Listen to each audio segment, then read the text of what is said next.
Welcome to the Ryder Realty Podcast. Many times, buyers and sellers coming into the market don't know what to expect, have lots of questions, and don't know where to turn. That's where we come in. We want to be a resource to teach you the ins and outs of real estate to help you be more informed, more comfortable, and feel confident that you've picked the right realtor. So sit back and enjoy today's content. So I realize that right now there are a lot of platforms that talk about how great real estate investing is, and they, discuss buying it with no money down and leverage and all these different scenarios. And this podcast is not about any of that. It's about what you would think of as more traditional investing, just to give you a couple options. So I'm going to give you two stories that really talk about a good example and a bad example of investing in real estate as in terms of being a landlord. And the interesting thing is that the first example, a good one, actually is a smaller amount of money down, and the bad investment is actually a cash deal. But when you hear the stories, you'll see it's probably not exactly what you're thinking. So let's start with the good example. So I had a client come to me. He was a referral, and he was going to buy his first property. And one of the things I talk about with people when they're buying their first property is, have you ever thought about being a landlord? Some people have, but they feel like it has to be down the road, like after they have their first home, when they're older or whatever. And then other people are like, no, absolutely not. Never, ever, ever.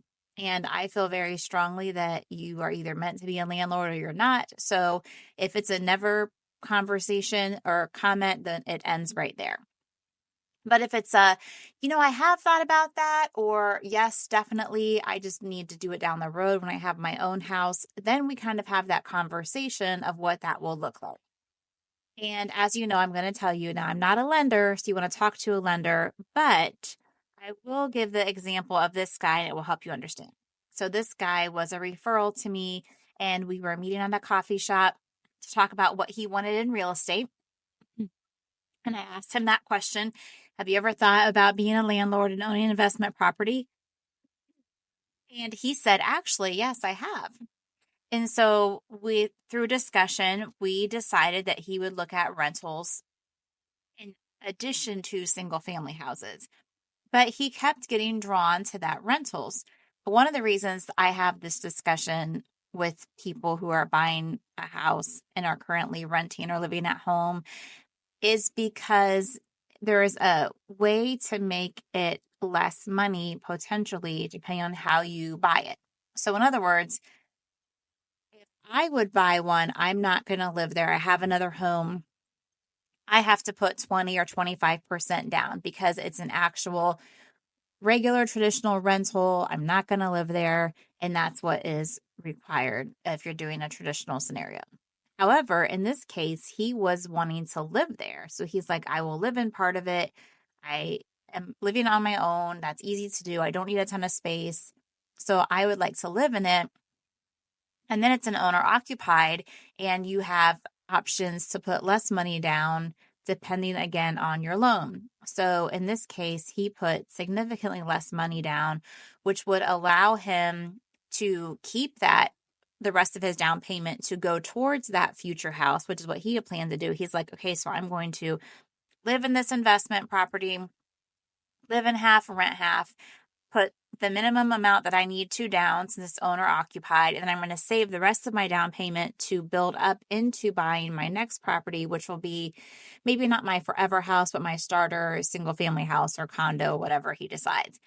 And so that's what we did. Now, initially, like I said, we were looking at everything. We were looking at single family, multifamily, but he kept being drawn toward the multifamily. He just loved that idea.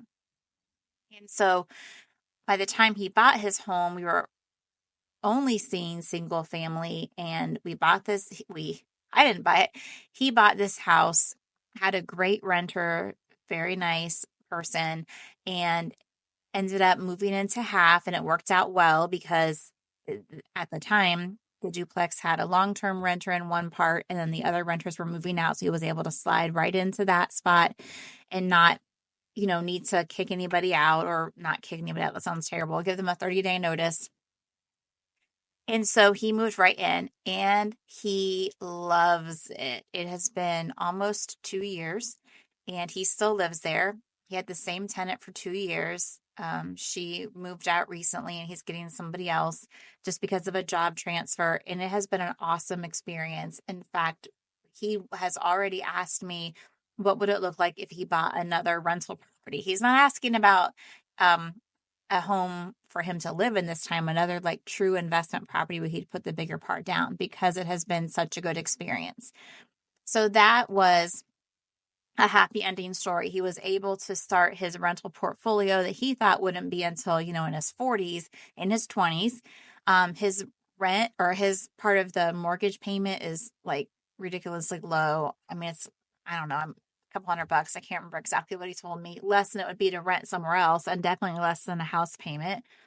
He was able to get an interest rate of an owner occupant.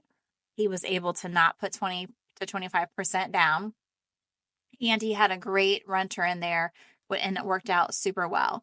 And so, like I said, now he's looking for more.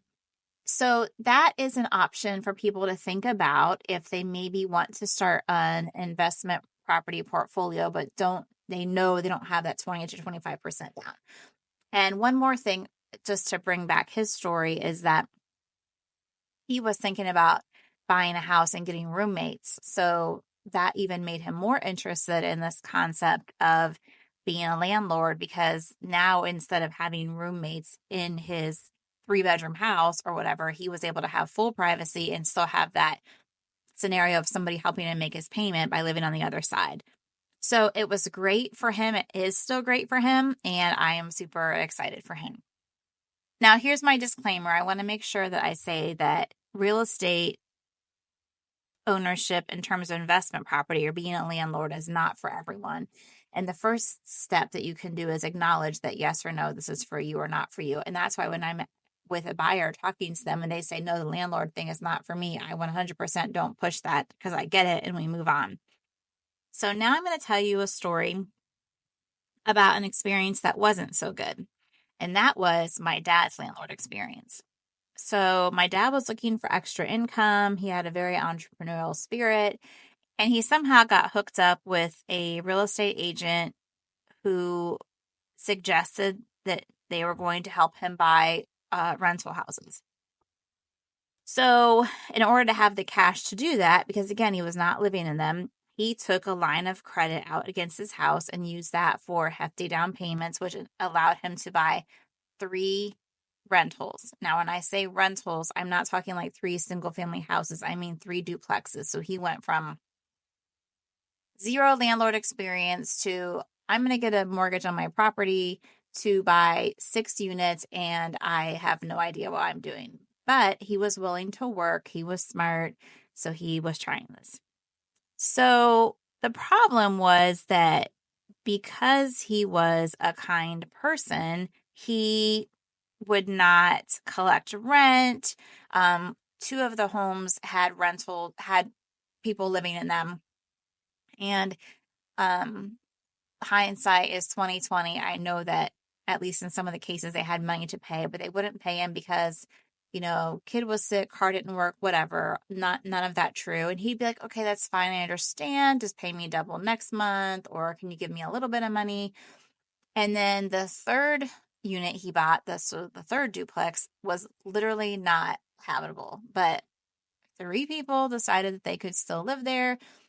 I don't know. I think maybe they were going to help him fix it up, or he was going to fix it up slowly. So he gave them a good deal on rent. Well, that's fine, but they were never paying. So he ended up with these 6 units. At that time, he had no money to fix them up, at least not at one shot where he could get tenants in that were going to pay, etc. So within 2 years of buying them, he was in a financial pickle and was not able to make payments like he needed to. Within 5 years of his initial purchase of those, he lost 2 of the rentals and his own home to foreclosure. Now, The reality of it is he probably should have lost the third rental, but he didn't because he used a super small, like one branch bank, and they wanted to work with him to make sure he had a place to live because remember, he had lost his own home in foreclosure. And they were wonderful, wonderful, wonderful to him and tried to work things out. And for whatever reason, I don't know to this day, he chose the house that was not habitable. And then we put some money into that to make sure he could move in. So, his experience was not good and ended fairly quickly. So he went from having his own home and living there on a half acre in the country to 5 years later losing that house, 2 rentals, and moving into a place he had no intention of moving and never thought he would. I mean, he was leaving his home that he had lived in for decades. He was leaving his neighbors. And it was not ideal. So had he had someone guiding him who maybe talked through, okay, well, these need this kind of dollar amounts to fix up. Do you have that?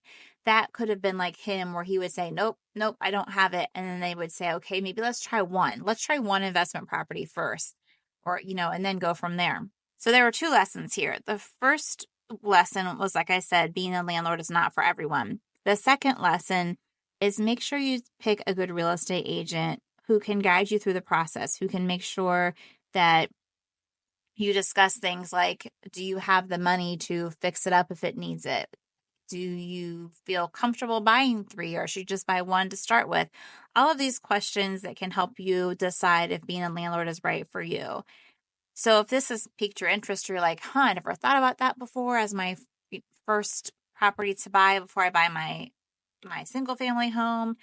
Or if maybe you're thinking, I've always wanted to be a landlord, I want to look into maybe not even living there, but just a traditional 20% down investment property. Find your real estate agent, talk to them, ask them questions, talk to a lender, ask them questions. You can always contact us as well.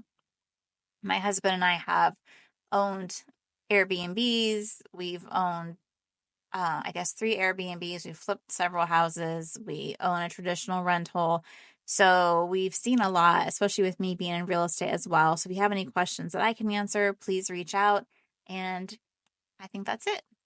That's it for today. Thanks for listening. If there's anything we can help you with, please reach out. All of our contact information is on the show notes. Have a blessed day.